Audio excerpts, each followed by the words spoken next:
I'm Dan Rosenberg, And I'm Stephany Lang. and we'd like to welcome you to 11 Minutes with Octane 11, a B2B marketing mini podcast where we talk with experts in B2B marketing about real life challenges and solutions in this complicated space in just 11 minutes. Because no one has time to listen to long form podcasts, least of all B2B marketers who are using more tools than ever and are under more pressure than ever to deliver breakthrough messaging and business impact. This season, we're focusing specifically on ABM reporting. Now, ABM has meant a lot of things since being started using the phrase over a decade ago. Account-based marketing is the literal term, but to a lot of marketing teams, it's meant a completely different way of thinking about marketing. And for many, it's meant a complete overhaul of their tools and processes in a way that to this day requires so much hacking and building just to answer the question, is this thing working? Is this thing working? That's the question we're trying to answer during this season of the podcast. And why is it so hard to get an answer to that? Did you see the Ad Tech God poll a few weeks ago? The question was, imagine it's now the year 2035, 10 years from now. What's the one thing we'll still be talking about? Is it ad fraud, ad innovation? No, the number one thing that everyone agrees we'll still be struggling with is measurement. That's what respondents picked by a huge margin. So why is measurement, particularly B2B marketing, so hard? That's what we're going to be talking about today. And in today's episode, we're extremely excited to be talking with Lynn Tornabene. Lynn is an accomplished business leader who has led and implemented successful brand transformations, launched market-leading products, and built and developed high-performing marketing and research teams. Her decades of experience span ad tech, martech, data, media, and advertising. And now as CMO of Anteriad, she leads the global marketing team and positioning the company for growth. So Lynn, we're so thrilled to have you on the pod today, and we don't have a lot of time, just 11 minutes. So let's jump right into it. First question, you're at Anteriad and you're deep in executing strategies for B2B brands. So tell us a little bit about what makes you guys different. No, thank you, Stephany. And before I jump into an answer, I just wanted to thank you and Dan so much for inviting me on. At Anteriad, we believe that every marketer needs a champion by their side to advise them or even take the work off their plate to get the right data, build predictive models, orchestrate campaigns, celebrate success, and keep learning and improving. And we don't just focus on what marketers can accomplish with us. We also focus on what they don't have to do to work with us. They don't have to pay a hefty technology fee or per user fee. They don't have to go through a complicated onboarding. And because of our focus on privacy, they don't have to worry about brand risk.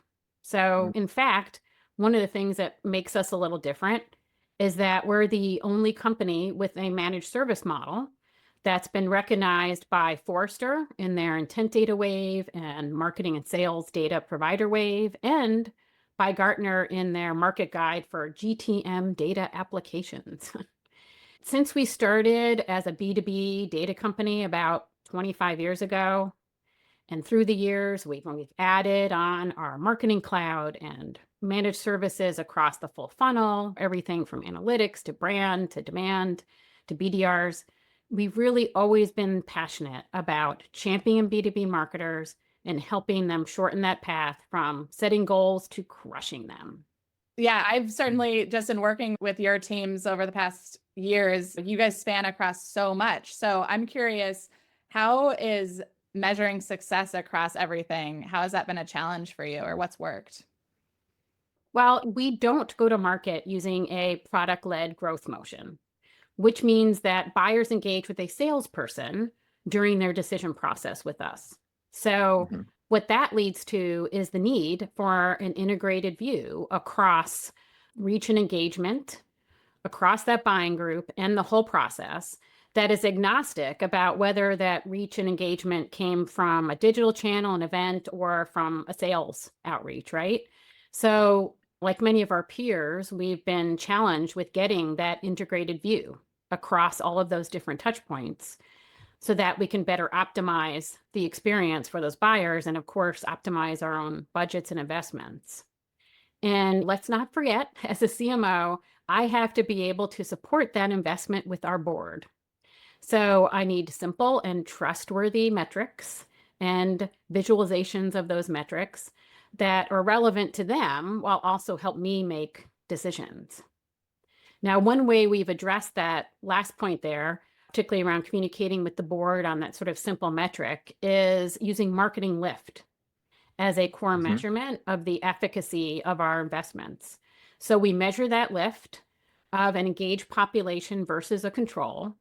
So we can identify for both net new and for those upsell and cross-sell programs that we have, what that ideal engagement level is to materially impact order frequency and spending of those customers. Now, our tech stack includes great tools like we have our own marketing cloud. We use Well, appreciate that. That's what we've been going after. And I think one of the challenges for CMOs is that just by definition, you're trying to break through the noise and you always have to be trying something new. And so that just leads you down the path of I'm now using dozens of tools. I'm trying these crazy new things. And they don't always come with great reporting or great integration. So like you're on this forever journey as a CMO to try new things and bring them into the fold. And it's just really challenging. And I love that idea of the holdout groups and kind of the lift measurement. Is there anything you could say about that, by the way, like how that works or what you've seen on that front? Sure, sure. I would say it definitely takes a little while to figure out how to do that best, I think, for each company, right? So while measurement against a control is nothing new, and certainly if you look at the consumer side, they've been doing that for a long time. I think applying that to B2B and trying to determine how best to carve out those cohorts and then trying to figure out what is that sweet spot? Is it 5 engagements? Is it 10? Is it 20? That's the learning path we were on over the past year, was trying to figure out, one, getting the foundation space in place to do that measurement. And then two, figuring out what that measurement was telling us over time about what is that sweet spot for engagements, where marketing and sales play together, how many engagements do we need to have to drive the things that we're trying to drive, numbers of orders, overall revenue from that customer set, and understanding how that's different between net new logos and cross-sell upsell, because those are very different populations. They, obviously come in with a different understanding in those first engagements with us. And I'm also being very clear and use the word engagements, right? So just reaching someone with an ad, it's very valuable, but for the marketing lift, we're looking at the engagements, so interactions that they have with our brand, not just the reach that they have with us. Yeah, no, amen to that. And in engagements on different platforms mean different things. Is it an ad Yes. click? Is it a like? Is it a share? Is it a comment? Is it an open? Is it a download? Like Is it all a those different sales things. conversation, right? Yeah, Definitely that's different as well if someone's on the phone with someone. Yes. yeah, absolutely. And I think just to be able to do that analysis that you're talking about, step one is just to get all that data integrated, organized, enriched, make it comparable. Maybe it's not just step one, it's step 1, 2, 3, and 4 till you get there. But I definitely recognize all of that. Yeah, I think a lot of B2B teams that I speak with are striving to get to a lift, but it's very hard to do in actuality. So I'm sure a lot of our listeners, Lynn, would probably love to dig into that topic. But just in the interest of time, I'd love to look back into your career a little bit and about your time at Oracle. Just have to mention it being one of the biggest data companies out there. What did you learn from that experience, or what unique challenges did you uncover working there, particularly related to measurement? Sure. Well, I would say in my experience at some of the world's largest B2B enterprise tech companies like Oracle, I found that there's often really two key challenges around measurement. So one is that data is often fragmented, just as Dan was referring to, right? There's corporate, divisional, field marketing teams all running different programs and using different data. And then sales is on its own island. This happens because of acquisitions that bring together different teams and systems, because of changing strategies, and, let's be truthful, because of the politics of around how data ownership often equates with power within these companies, those enterprises. The Mm. second challenge that I've seen is often the desire actually to measure too much. So at one company, I won't name which one, we had a dashboard of about 50 metrics. So I don't know about you, but personally, I can't really get a clear read on the customer's journey and how my investments are working or not, because I really can't grok that many numbers at once. And so I do think that often the largest enterprises really face, again, these challenges with the fragmentation of the data and actually trying to do too much with their measurement. Absolutely. Missing the forest through the trees. Is that what the expression is? Well, we talked about lift measurement as a big one. Are there any other particular KPIs that you keep an eye on? Not those 50, but maybe some of your favorites? Well, there's the high level KPIs that I'm looking at and maybe presenting to the board. And then, of course, there's the level below that that really indicate if everything's trending in the right direction that my team may be looking at, right? So the team is going to be looking at things like website visits, particularly of our ICP. How deep are they going? What kind of time are they spending? They'll be looking at those things like reach and clicks on advertisements or on our emails. What kind of leads are we generating through content syndication campaigns, for example? And then really at the more executive level, to understand if we're trending in the right direction for the business, I am focused along with the first team. So like my CRO, for example, we're really focused on pipeline and revenue as the true north that we're looking at.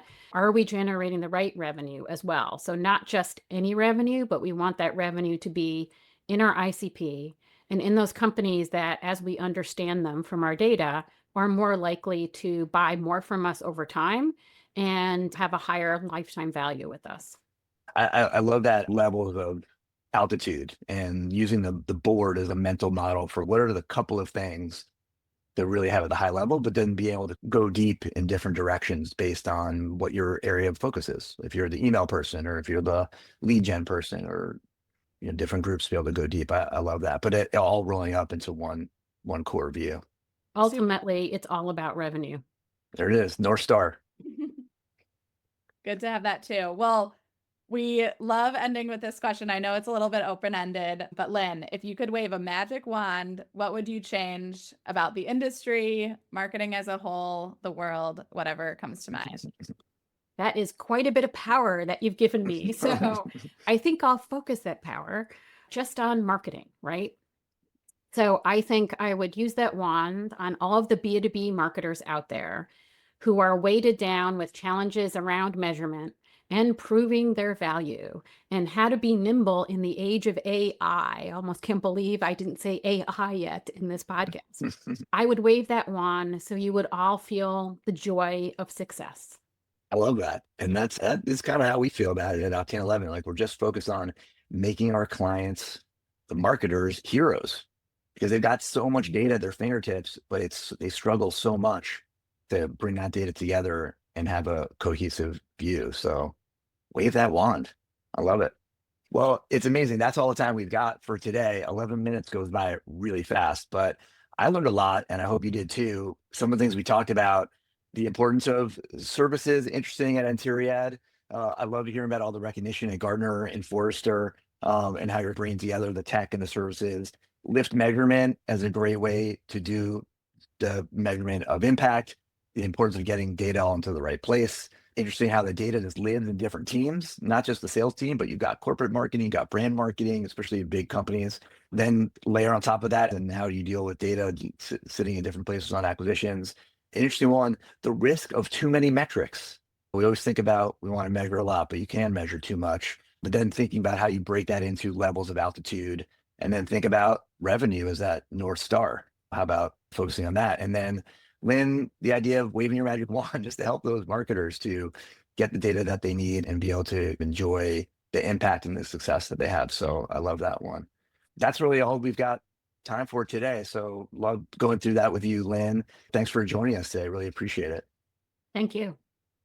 And we've got an amazing lineup of B2B marketers coming up on deck in the rest of the season. And we're going to be going even deeper into ABM reporting. So check out more episodes at octane11.com or wherever you get your podcasts.